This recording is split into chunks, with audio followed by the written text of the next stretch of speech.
Hello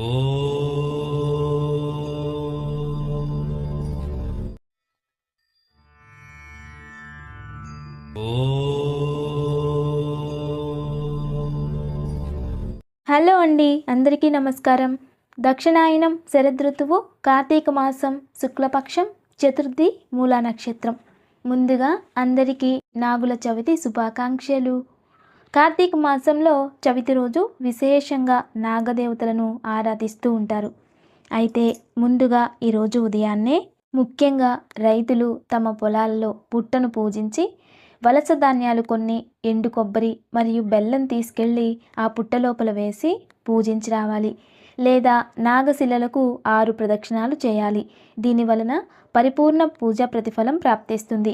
అయితే ఈ పూజను రేపు ఉదయం 8 గంటల లోపు మాత్రమే ఆచరించాలి. ఇలా ఆచరించినప్పుడే ఫలితం ప్రాప్తిస్తుంది.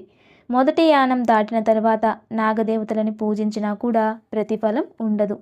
ఇక ఉదయాన్నే దుర్గాదేవి ముందు 2 నెయ్యి దీపాలు వెలిగించి దీపదుర్గా స్తోత్రం పారాయణ చేసుకుని తరువాత ఒక పిడికెడు ఉప్పుని దృష్టి తీసుకొని తరువాత ఆ ఉప్పుని నీళ్లలో వేసేయాలి.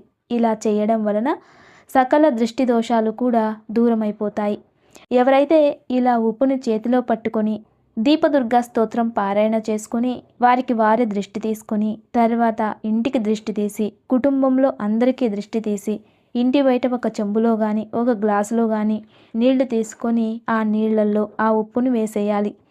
ఆ ఉప్పు ఎలా అయితే కరిగిపోతుందో మన ఇంటికి ఉన్న దృష్టి కూడా వెళ్ళిపోతుంది. నెగిటివ్ ఎనర్జీ తొలగిపోయి దీపదుర్గా అనుగ్రహంతో సూర్యుని వెలుగు భూమిపై ఎలా ప్రకాశిస్తుందో అలా ప్రకృతిలో ఉన్న చైతన్య శక్తి మనల్ని ఆకర్షిస్తుంది. ఈరోజు ఉదయాన్నే ఈ పూజను ఆచరించడం వలన కుటుంబంలో గొడవలు తగ్గిపోయి ఇంట్లో ప్రశాంతమైన వాతావరణం ఏర్పడుతుంది, ఆరోగ్యం ప్రాప్తిస్తుంది.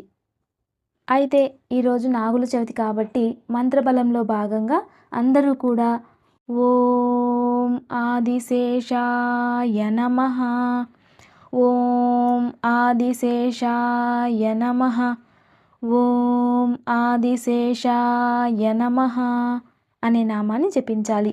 ఆదిశేషుడు నాగదేవతలందరికీ కూడా రాజు. అందువలన ఆదిశేషుడైన నాగరాజును ధ్యానం చేయడం వలన అన్ని నాగదేవతలు మరియు నాగకులాన్ని గౌరవించిన పుణ్యం ప్రాప్తిస్తుంది. ఆదిశేషాయ నమస్తుభ్యం అనంతఫలదాయకం, నమో అస్తు పద్మనాభాయ నాగానాం పతయే నమః అనే శ్లోకాన్ని కూడా జపించవచ్చు.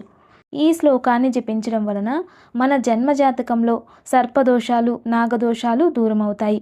అంతేకాకుండా పూర్వీకుల నుండి ఏదైనా సర్పశాపాల వలన మన కుటుంబ సభ్యులు బాధపడుతూ ఉంటే కూడా వాటి నుండి కూడా విముక్తి ప్రాప్తిస్తుంది.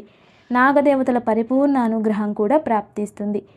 అయితే ఈరోజు నాగదేవతల పూజ భక్తితో చేయాలి. అంతేకాకుండా అందరూ కూడా దీన్ని ఆచరించడం వలన మంచి ఫలితాలను పొందవచ్చు, సర్వ శుభాలు కలుగుతాయి. అయితే ఇంట్లోనే ఆచరించేవారు ఈరోజు చిన్న నాగ ప్రతిమను కానీ లేదా నాగ పడగలు కానీ లేదా శివలింగంపై ఉండే నాగపడగలు కానీ తీసుకొని నాగదేవతలకు అభిషేకం చేసి పాలు పోసి పూజించి సర్పాష్టకాన్ని పారాయణ చేసుకోవడం శుభ ఫలితాలను అందిస్తుంది. అంతేకాకుండా బియ్యం పిండితో 2 సర్పాకారాలను తయారు చేసి వాటిని ఒక కాటన్పై కానీ లేదా కాటన్ వస్త్రంపై కానీ పెట్టి చిన్న చిన్న గుడ్లు తయారు చేసి వాటిని ఆ సర్పాల మధ్యలో పెట్టి దానిపై కాటన్ వస్త్రంతో మూసివేసి తర్వాత సర్పదేవాయ నమః అంటూ వాటిని పూజించి సర్పస్తోత్రం చదువుకొని తర్వాత ఆవు పాలు తీసుకొని నాగదేవాయ నమః, సర్పదేవాయ నమః, ఆదిశేషాయ నమః అంటూ 4 చుక్కలు ఇంట్లో ఉన్న వారందరూ పోసి పూజించి నమస్కరించి తరువాత సాయంత్రంలోపు వాటిని తీసుకెళ్ళి పుట్టలో కానీ లేదా ఇంట్లో ఉండే తులసి వృక్షం దగ్గర కానీ లేదా ఏ పూల చెట్ల కింద కానీ వేయవచ్చు. ఇలా చేయడం వలన ఇంట్లో ఎటువంటి సర్పదోషాలున్నా కూడా తొలగిపోతాయి. అంతేకాకుండా సంతానం కావలసిన వారు ఈ పూజను భక్తిగా విశ్వాసంతో ఆచరించడం వలన సంకల్పం సిద్ధిస్తుంది. అయితే ఈరోజు నాగదేవతల పూజ ఆచరించిన వారు సాత్విక ఆహారాన్ని స్వీకరించాలి. అయితే పొడవుగా ఉండే కూరగాయలు అంటే పొట్లగాయ, బీరకాయ, మునక్కాయ, బీన్స్ మొదలైన వాటిని తినడం కానీ కోయడం కానీ చేయరాదు. సాంప్రదాయాలను, ధార్మిక విధి విధానాలను ఎవరైతే ఆచరిస్తూ ఉంటారో వారికి ఈ ప్రకృతిలో సర్వదా విజయం ప్రాప్తిస్తుంది. ఇలాంటి వాటిపై నమ్మకం లేనటువంటి వారికి ప్రశాంతత అనేదే ఉండదు. ఇక దివ్య పూజ రేపు బుధవారం చాలా విశేషమైనటువంటి రోజు కాబట్టి చిన్న గణపతి విగ్రహం తీసుకొని తెల్ల జిల్లేడు కానీ లేదా వేరే ఏ లోహపు గణపతి అయినా పర్వాలేదు, ఒక గణపతి విగ్రహాన్ని తీసుకొని గణపతి ముందు 2 నెయ్యి దీపాలు వెలిగించి సుగంధ భరిత పుష్పాలతో పూజించి గణపతి రుణ విమోచక స్తోత్రాన్ని పారాయణ చేసుకోవడం వలన అప్పుల బాధ నుండి విముక్తి లభిస్తుంది.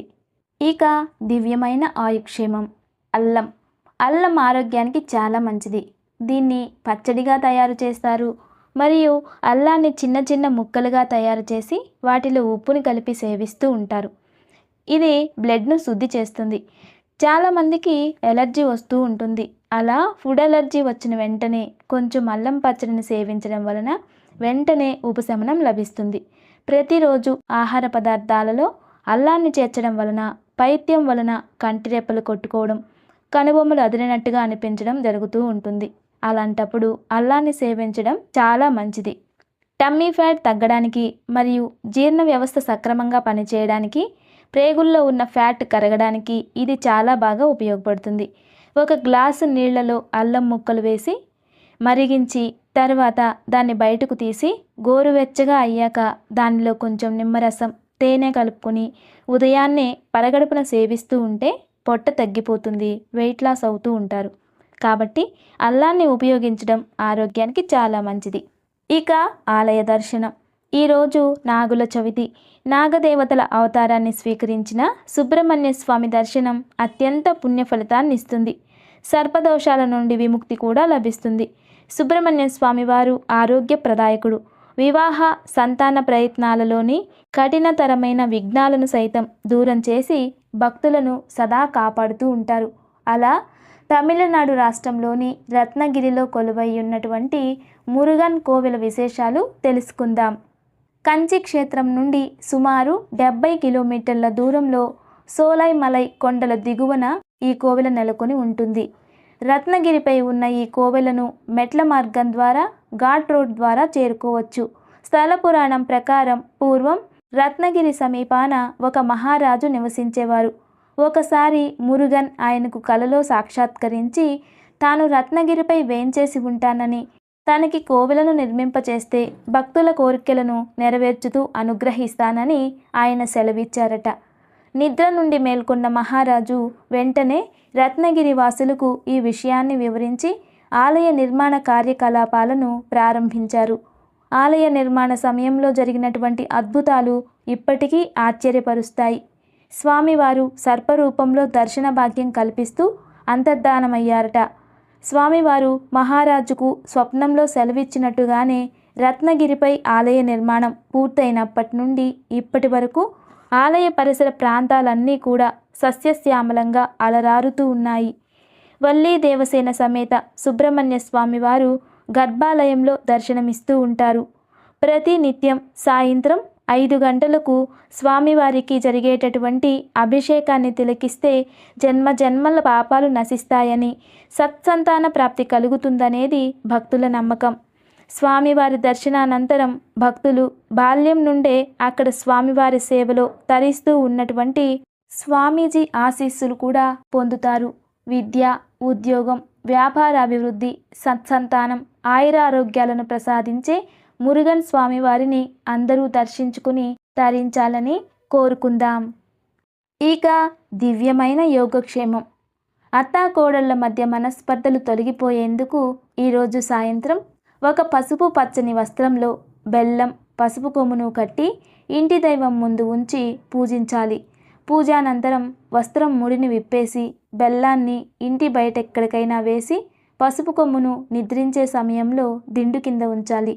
రేపు ఉదయం మేలుకొన్న వెంటనే ముఖం కడుక్కొని పసుపు కొమ్మును దంచి దాన్ని అత్తగారు కానీ కోడలు కానీ ఒంటికి రాసుకోవాలి.